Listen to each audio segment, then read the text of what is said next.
हो गया।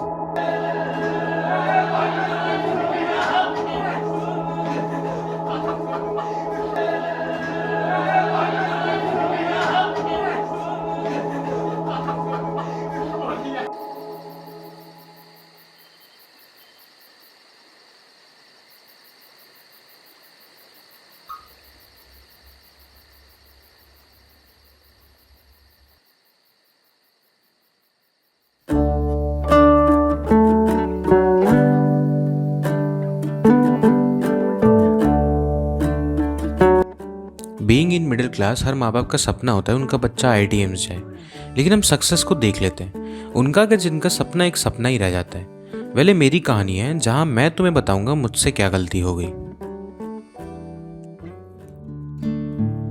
तो कहानी वहां से शुरू होती है जब हम क्लास 11 में आते हैं। समझ तो कुछ आता नहीं और हमारी प्रिपरेशन स्टार्ट हो जाती है। अब यहाँ से लाइफ में कुछ अलग होता है। नींद, शौक, एंजॉयमेंट सब एक पल के लिए थम जाता है। The only thing we left with is test results, competing with others, working on weak points और बहुत सी चीज़ें। ईट, स्लीप, स्टडी ये लूप में चलता है। 11th हमारा हवा में निकल जाता है और ये समझने में कि 10 से 11th आने में सब कुछ बदल सा गया है। अब बात आती है 12th की, जहाँ हम जेई मेंस और एडवांस के करीब होते हैं। अब इस टाइम हमें 12th बोर्ड भी अच्छा करना है और आईआईटी भी जाना है, और जो 11th हवा में निकल गया था उसे भी साथ लेके चलना है।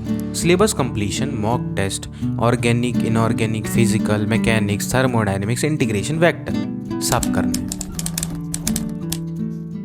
अब यहाँ पे दो तरह के बच्चे होते हैं, एक जिन्हें अभी भी कुछ समझ नहीं आता और ड्रॉप लेने का सोचते हैं, और दूसरा जिन्हें 12th के साथ फोड़ना है।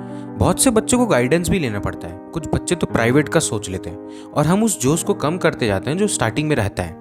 अब देखो बॉस, लाइफ में कुछ फोड़ना है तो यही मौका होता है। बट उन 12 lakh students say about 15,000 students got into IIT, बाकी एनआईटी, प्राइवेट कॉलेजेस और स्टेट यूनिवर्सिटी में चले जाते हैं। अब हम बात करते हैं यार कि कौन सी ऐसी चीज़ें हैं जो तुम्हें आईआईटी तक ले जा सकती हैं, जो मैंने अपने टाइम पे ध्यान नहीं रखी थी, जो तुम्हें ध्यान रखनी चाहिए। The first one is revision. हाँ, ये तुम्हें करना पड़ेगा। अगर तुम आगे का पढ़ते जा रहे हो तो पीछे का नहीं भूलना है, दोनों को साथ लेके चलना है। दूसरी चीज़ है मॉक टेस्ट। हाँ, नंबर ऑफ मॉक टेस्ट जितना ज़्यादा दोगे उतना कॉन्फिडेंस लेवल तुम्हारा बूस्ट होगा और उतना तुम अच्छा कर पाओगे। तीसरी चीज़ आती है कि तुम्हें 50 जगह नहीं भागना, तुम्हें एक टीचर, एक नोट्स, एक बुक को फॉलो करना है। अगर ये सारी चीज़ें हो जाती हैं तो तुम आगे जा सकते हो। और लास्ट और सबसे इम्पॉर्टेंट, टाइम मैनेजमेंट आना चाहिए कि कौन सी ऐसी चीज़ को कितना टाइम देना है। फालतू की चीज़ों में टाइम वेस्ट नहीं करना है।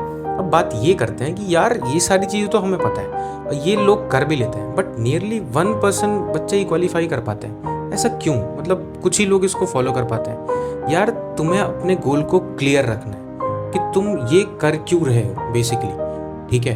तुम्हें डिस्ट्रैक्ट नहीं होना है, ठीक है? तुम्हें ये सेक्रीफाइस करना ही पड़ेगा, तभी तुम वो आईआईटी तक पहुंच पाओगे। एट लास्ट यार हम उन बच्चों की बात करेंगे जिनका आईआईटी में नहीं होता है, ठीक है? वो ड्रॉप ले लेते हैं या किसी स्टेट या प्राइवेट कॉलेज में चले जाते हैं। अब तुम कॉलेज में आ गए हो तो रिग्रेट करने का कोई भी ऑप्शन ना रखो। ये 4 साल तुम्हारे हाथ में है, ठीक है?